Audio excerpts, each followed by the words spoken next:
في إطار العمليات برصد عدة مخازن غير مرخص لها يتم توظيفها للادخار السري واحتكار مجموعة من المواد، بحيث تم رصد 3 مخازن بأيت ملول، 2 المخازن بمدينة الرباط، 2 المخازن بمدينة تطوان، ومخزن واحد بكل من مدينة وجدة وأسفي وسيدي سليمان وخنيفرة. وقد مكنت هذه العملية من حجز ما يفوق 192 طن من المواد الغذائية المدخرة سريا، والتي يعتزم توجيهها للمضاربة. وقد تم اتخاذ الإجراءات اللازمة في حق مرتكبي هذه المخالفات، وتواصل اللجان المحلية عملها من أجل مواجهة كافة أساليب الغش والاحتكار والمضاربة والتلاعب بالأسعار. وضعية التموين ما نتكلمش عليها، انتم كتعرفوها، هي في وضعية عالية جدا، ويتم تمويل السوق الوطني بمختلف المنتجات التي يحتاج إليها. خصوص التصدير، الأولوية للسوق الوطني، الأولوية للسوق الوطني. وباش نزيد نتفاعل معك أكثر السي، واخا حنا في ندوة مؤسساتية ديال الناطق الرسمي، راه يكفي الخروج شي شوية تمشى الأسواق الأسبوعية وسوف تكتشف أمور تختلف. مع هذا إلى من ينتقدوا هذه القضية هذه آلفة أن يقتني محتاجاته من شارع النخيل ولا من حي الرائد، فهذاك كلام آخر.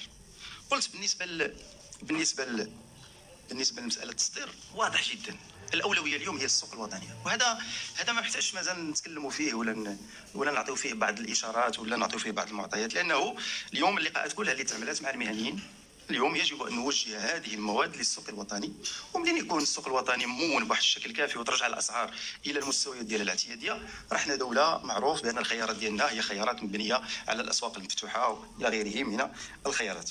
صحيح القانون اللي تكلمت عليه، لكن الحكومة الآن هي في واحد المرحلة ديال بذل واحد المجموعة ديال الإجراءات.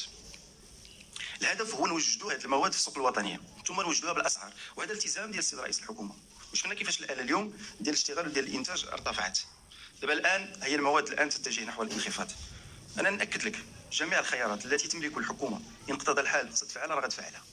فالهدف هو القفة ديال المغاربة، هو المواطنين يقتنيوا هذه المنتجات بشكل طبيعي وفي جودة عادية طبيعية وأيضا بأسعار معقولة. لكن كيف ما قلت هذه مسؤولية ديال الجميع، مسؤولية ديال الجميع بشكل مشترك. كيفاش أنه ما نشجعوش بعض الممارسات، لأنه بعض الأحيان نشجع بعض الممارسات. ملي كنعطي ميكرو لواحد غارق في المضاربات ماذا أفعل؟ وكنحاول نصيغ اللي باش نبين بأن الحكومة قامت ولا ما قامتش. فهنا السؤال يطرح، من يضارب ومن يضارب على المغاربة وكيحتكر عليهم؟ خص التعامل يكون مختلف، ولكن يجب ان نوجه، يعني نعطيو للناس اللي دارسين الاسواق فاهمين شنو هما الاسباب، فين نرتفعوا وعلاش نخفضوا، ثم شنو هي الاجراءات اللي خصها تتعمل باش نخفضوا. ولا غتعطي شي توصيات الحكومه تكون توصيات معقوله مبنيه على دراسه للواقع، والحكومه راه لن تدخر جهدا في التعامل مع هذا الموضوع. بالسؤال الان ديال المحروقات، باش نكون واضحين، راه المحروقات جبتيها من هنا ولا من الغرب ولا من الشمال ولا من الجنوب، راه السعر هو الذي يحدد سعر هذه الماده. اليوم دخل المواقع اللي كتبين السعر ديال المواد ودير ديك العمليه اللي تكلمنا عليها غير ما مره ديال الشحن مع داك الشيء ديال لاتيك مع لا تيفيا، وشوف الاسعار فين غادي تكون.